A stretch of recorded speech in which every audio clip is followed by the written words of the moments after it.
away.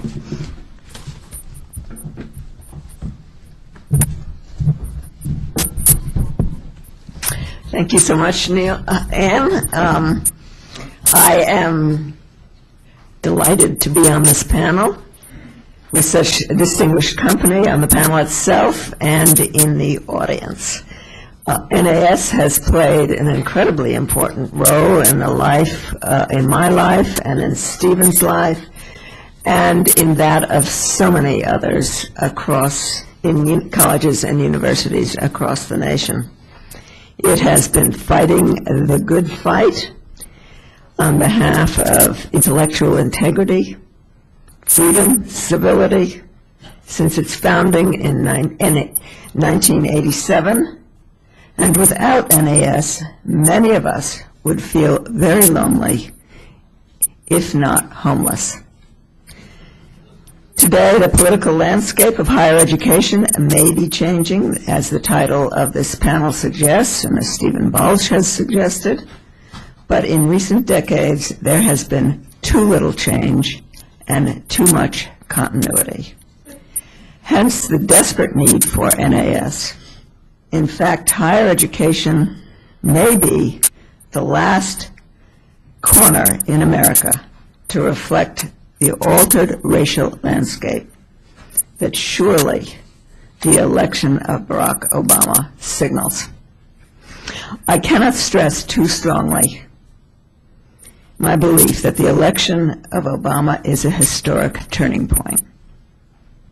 It was unimaginable in the eyes of most blacks when the campaign began, although not unimaginable to those of us who have been following polling data and have long believed in the racial decency of most Americans. After all, in 1996, when President Clinton was in trouble, Colin Powell might have become President of the United States had he chosen to run.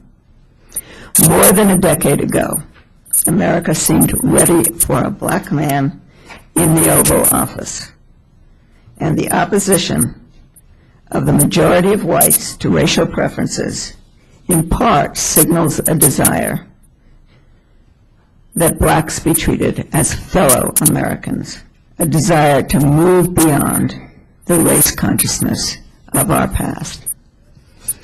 Nevertheless, expected or unexpected, Obama's victory is a racial conversation changer. The leader of the free world is a black man. His election is the end of an era and the welcome beginning of a new one. Integration was the aim of the civil rights movement in the 1950s and much of the 1960s, and by the ultimate test, American politics is now integrated. Indeed, Obama's racial identity was an advantage, arguably, on November 4th. The black vote rose about 15 points, and exit polling suggests the number of whites who thought his race was a definite plus outnumbered racists. Winds of change are also blowing through the intellectual world. No hurricanes, but a definite breeze. Old assumptions about white racism and black victimization are still very much alive, but they are finally being challenged by important black academics who see an altered racial landscape. With Obama having run as an incidentally black candidate, and with the overdue emergence of some maverick black authors, we are witnessing what might be called the incredible shrinking of Jesse Jackson and his allies. Those Jesse Jackson allies have included members of black study departments on campuses, critical race theorists at law schools, race-based student groups, dorms, and graduation ceremonies. In the age of Obama, the black separatist ground on which they stand may suffer serious erosion. And obviously, I certainly hope so. black writers to whom I refer are all on the political left. They are challenging the thought police who stifle dissent from the conventional civil rights orthodoxy. Thus, Richard Thompson Ford, professor of law at Stanford University, in a recent book entitled The Race Card, writes about the conception of discrimination, which by now, he says, is in a state of crisis. He describes the dangerous impact of racial gripes as common as face cards in a pinochle deck, and argues that the definition of racism today, in today's racially complex setting, is getting increasingly convoluted and confusing. Richard Ford funds not only black student unions and black sororities, but also multicultural programs and institutions of higher education, deeply troubling. In the division between those who believe in integration and those who favor racial solidarity, he places himself squarely in the camp of the now unfashionable integration group. In doing so, he returns to the stress on individual freedom and the belief in blacks and whites as brothers under the skin that ran from Gunnar Myrdal to Martin Luther King Jr. In the 1980s, Ford writes, multiculturalism became a potent force that remade the core curriculum of many universities. His point is straight out of the NAS playbook, and it's one that we don't expect to hear from a black academic on the political left. Ford notes that those who question whether the world is composed of distinctive cultures, with each culture equally valuable and precious, find themselves condemned as racist. The race card is carelessly played, ignoring a fundamental fact. He says all education involves socialization as well as the acquisition of new knowledge. By socialization, he means cultural assimilation, which he describes as valuable as any credential, as valuable a credential as any college degree. Ford describes the self-serving individuals, rabble-rousers, and political hacks who use accusations of racism to advance their own ends, and he questions the notion of a distinctive black culture. Both of these points implicitly undermine the case for racial preferences.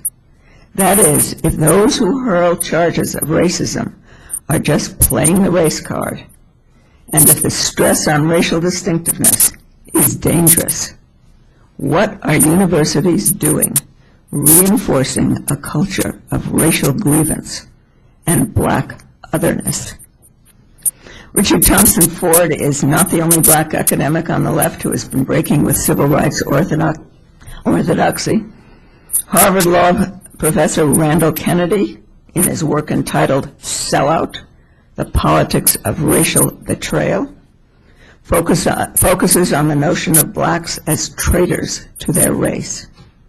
He, too, describes a racially changed America, one in which Barack Obama could choose to call himself black, rather than biracial, as many people of mixed race have done. In the campaign, Obama projected a racially ambiguous image, black and not black, that surely helped to attract whites. But in his years in Chicago, he had consciously sought to embed himself in the racially defined community we call Black America. Not all blacks embrace the value of racial solidarity, Kennedy writes. Some African Americans reject the notion that a person must or should join and assist the racial team in which society has assigned them.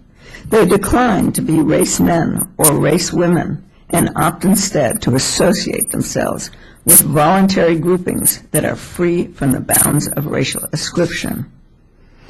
He sees himself, however, as part of the racial team, We're advocating a conception of racial citizenship in which choice is always an element. All Negroes should be voluntary Negroes, he writes.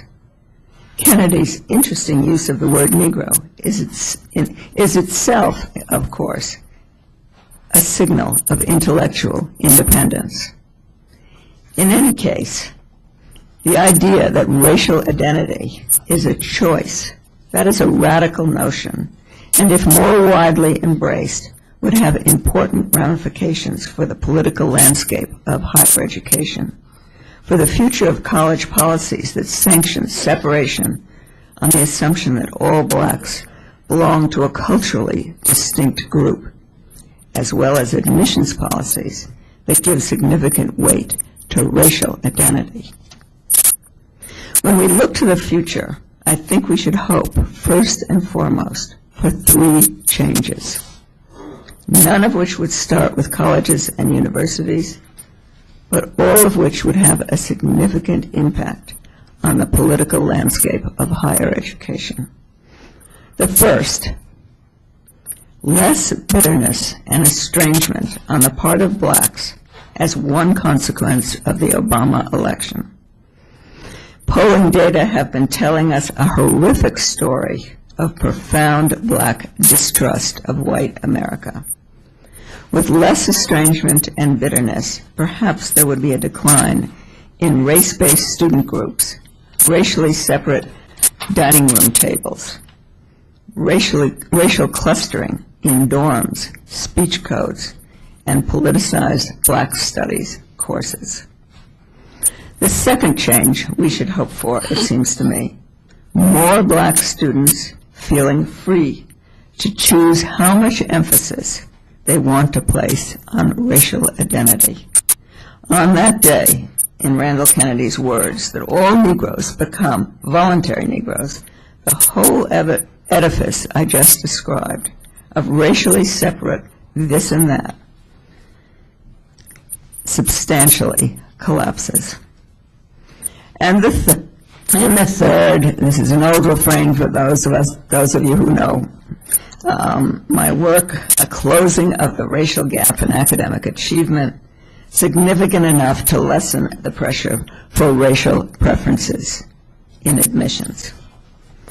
With respect to preferences specifically, we can reduce their use in public institutions through more initiatives, but those initiatives are an uphill battle, as the November experience demonstrated. Only in Nebraska were we able to claim victory. We may win some cases in federal courts, but I don't expect a big Supreme Court decision that ends the whole preference regime. On the other hand, universities are not entirely insulated from the larger world. And while administrators and faculty keep singing the old song of racism everywhere, white privilege and black victimization, the students have grown up in a world that will prompt most to ask, racism where? Class privilege, yes, but white privilege? Hey, the President of the United States is black. So, we should not abandon the drive to eliminate preferences through initiatives, that drive that has been so splendidly led by Ward Connolly. We should continue to pursue remedies in the courts and keep up the pressure on schools to reveal their race-based policies. The indispensable NAS still has a very important role to play, as does the Center for Equal Opportunity, the Center for Individual Rights, ACTA, and our other allies. But that said, here's the good news. The younger generation is coming of age in a racially altered world, and eventually the politics of higher education will surely reflect that reality. Time is on our side. Thank you very much.